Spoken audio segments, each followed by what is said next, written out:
In today's video we are going to finish up Kratos from God of War Ragnarök. I printed all the body files at 93% in 3 goes on my Elegoo Saturn.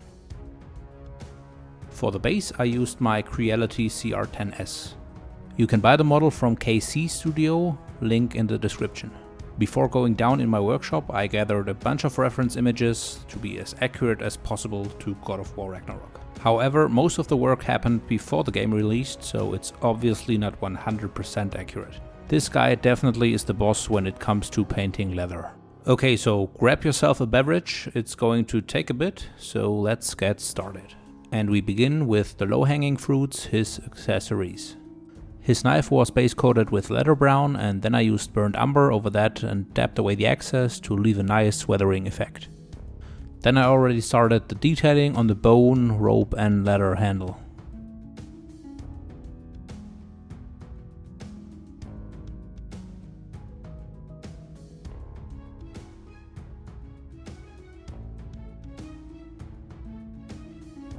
I also used leather brown as a base coat for the back and then varnished that. Then I airbrushed burnt umber on top and scraped away the burnt umber on the edges with a toothpick for the weathering effect. It's important to use varnish, otherwise you would scrape away your base color as well. Then I used a black wash for further weathering and middle stone for the stitching.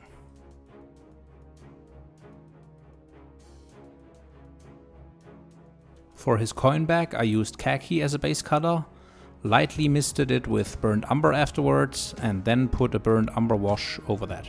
And finally I dry brushed polished gold onto the stitching. And with that we can start with the torso.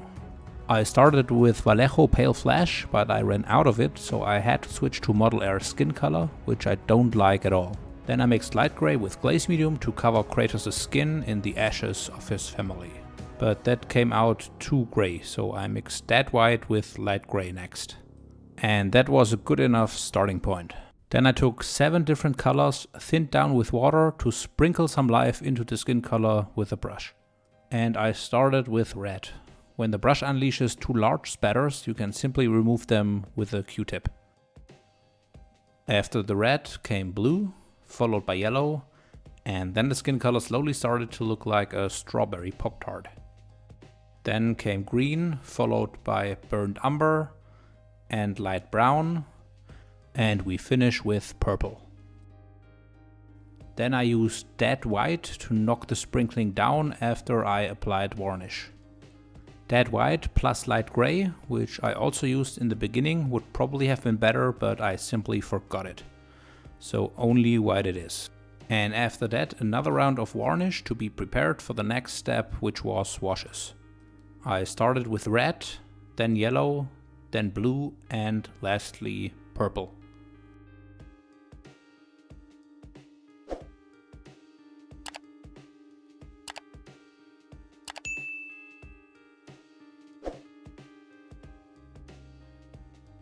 And then the skin color looked like how I imagine one sees when taking certain substances.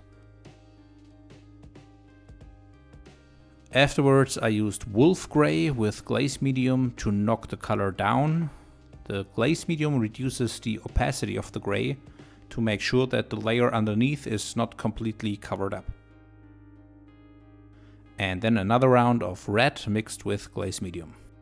If you can't already tell, at this moment I lost the faith a bit that I will get the color to what I imagined. The extremely textured skin gave me a bit of a struggle because it was hard to get the washes out of all the nooks and crannies. But you simply gotta trust in the process. Then the color was too cold again, so I went in with light brown and pale flash this time. And now we finally come to the last layer, glaze medium and wolf grey again. So I quickly sealed it up with matte varnish and then went on to his tattoos. With masking putty I tried to mask off the tattoo shape as closely as possible to the reference images. Then I used red with glaze medium, but even though I used glaze medium, the red was too pronounced in my opinion, so I went back in with pale flash to knock it down again. And after that another round of varnish to save the work. And then I started with the clothes. The colors I mainly used for the whole statue were leather brown, burnt umber and charred brown in different mix ratios.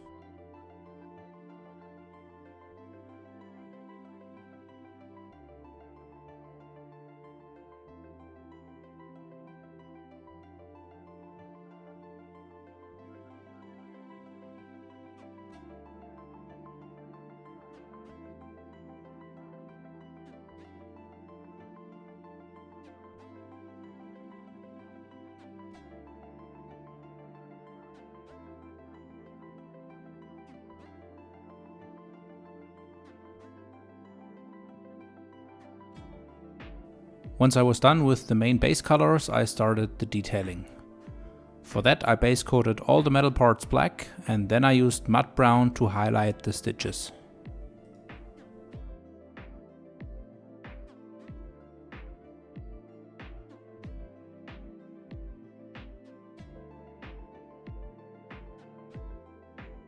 And for the stitches that connect the leather strap to the fur, I used gory red.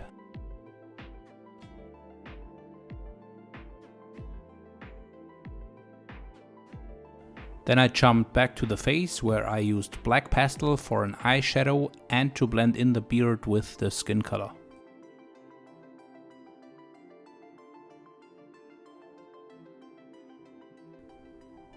I used red pastel for shading the scar on his belly and to give the face a more realistic color.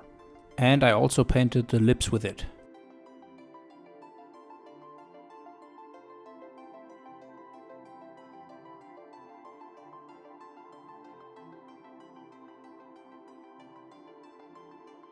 And what I didn't want to do at all was to paint the eyebrows with a brush. For me that always ends up looking like a monobrow. But the pastel didn't do the job, so I masked it and used the airbrush.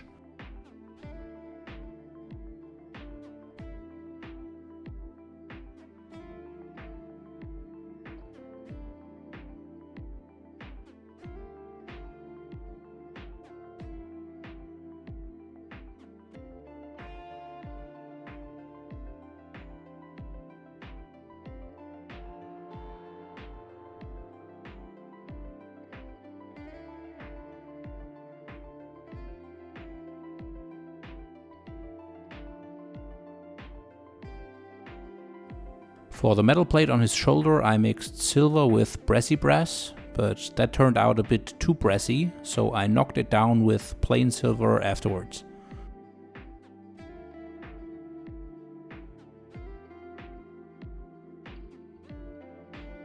Then I started detailing the beard by mixing a bit of black over the charred brown.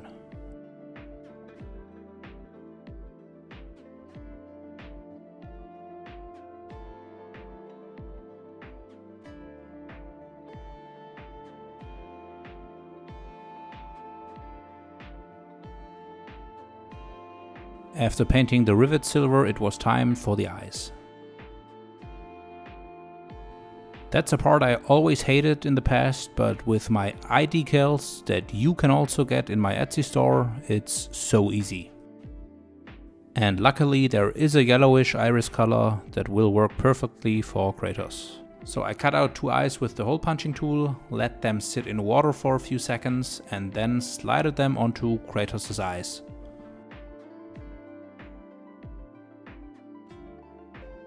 And because the pupil was a bit too small for Kratos, I used a brush with black to just increase the pupil size a bit. Which you wouldn't have to do if you get the decals, because after that I unified all the pupil sizes for them. Since Kratos is not the youngest tiger in the cage anymore, we also need a bit of grey in the beard. Then I used beastie brown and grey and dry brushed some life into the fur. A little bit of black pastel for weathering, and then I fixed the broken axe mount with Aves epoxy sculpt. What's very important in my opinion to get a realistic look is to work with different kinds of varnishes. For example, a beard needs to be matte, and that applies to the eyebrows as well.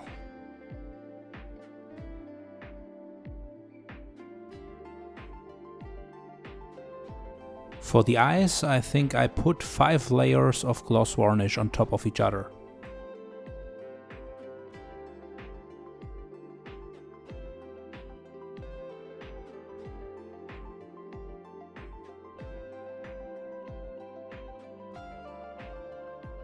The very last step for the upper torso after giving the beard a last color boost with Beastie Brown was matte varnishing the stitches.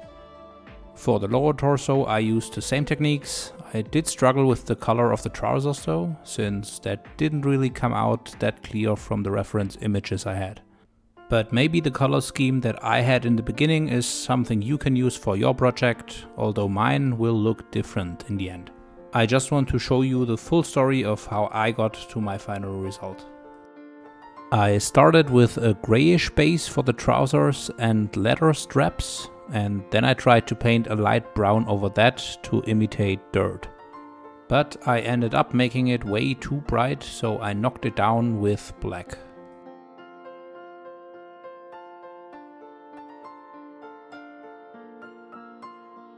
And then that was the color I held onto for a while and started with the other parts. Again, same technique as for the leather parts on the upper torso, a lot of different brown tones. For the leather apron I used khaki as a base color and then initially a black wash for weathering. But I didn't like how the black weathering turned out, so I later repainted that as well.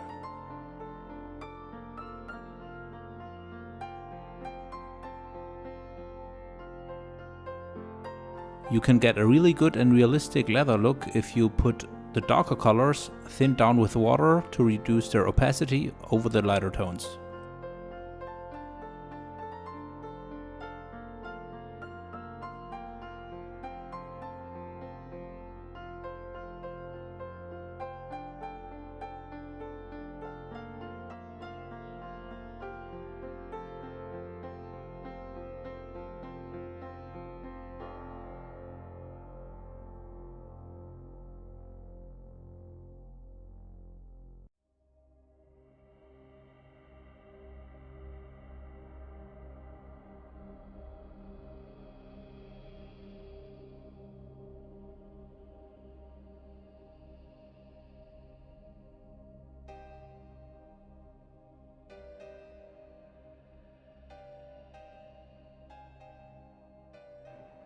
And in the end I decided to change the color of the trousers from a grayish tone to a green tone.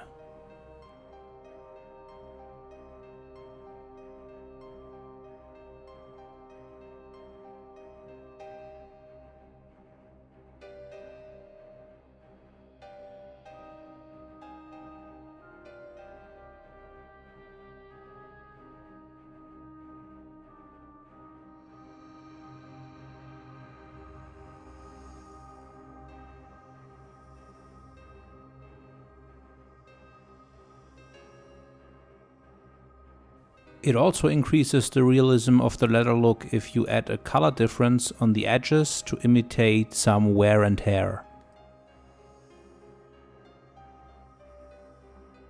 I also worked with black pastel where the leather straps meet the trousers. And for the trousers in general, I went over them with yellow pastel.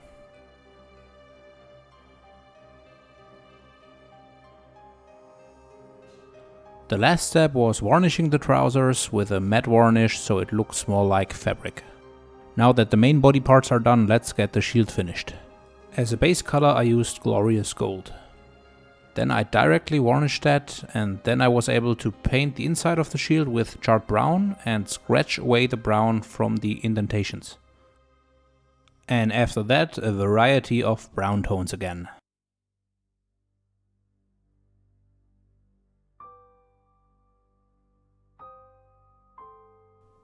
Then I had to recreate the steps of painting the skin tone for his hand. But before that I repainted those straps from a light brownish color to a white base color.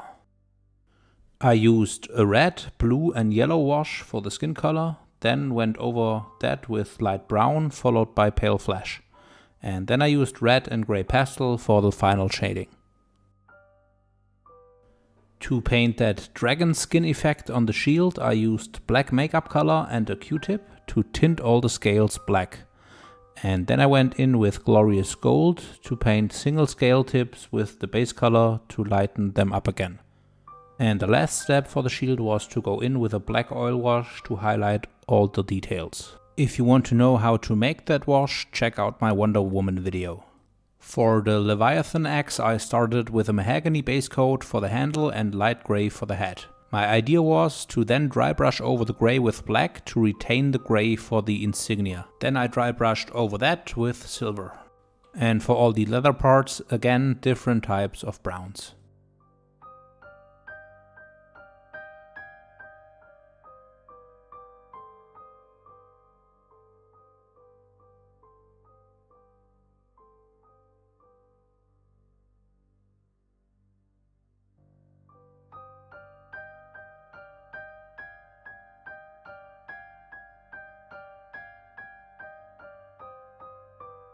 For the hand, I repeated the steps I showed you with the shield.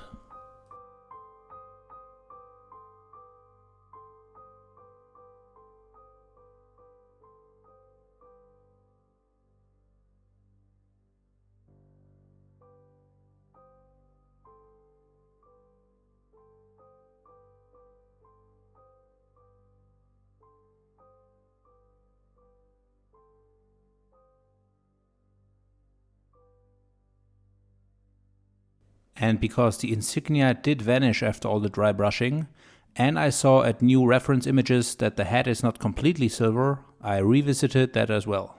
And what I did then was, I first painted the black part and then varnished it. Afterwards I painted the insignia with grey and then used a Q-tip with alcohol to remove the grey from the black, and it remained in the recesses. And that gave me crisp lines that I could never achieve painting them by hand. The last steps were to use my black oil wash for the handle and then a matte varnish on top of that. Now Kratos was done, so let's quickly finish the base as well. I painted the entire base with a cheap craft acrylic mix of black and white. Then I painted the roots with a technique that I'll show you afterwards on the tree stumps. I finished the paint job for the base with a black wash and then dry brushing light grey highlights.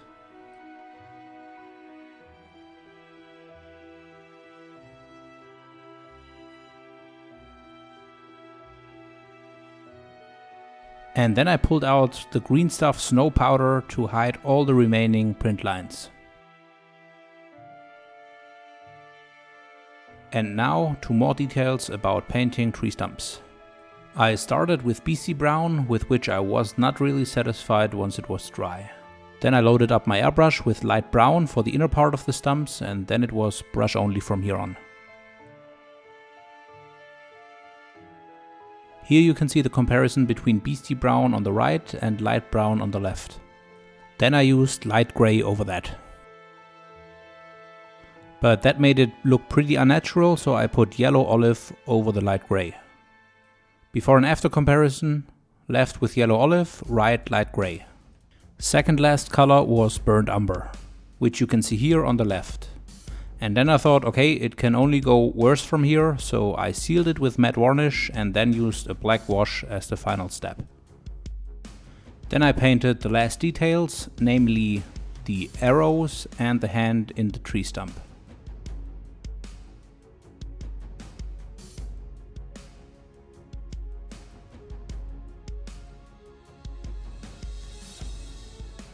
And then it was finally time to put everything together and to get Kratos ready for the final shots.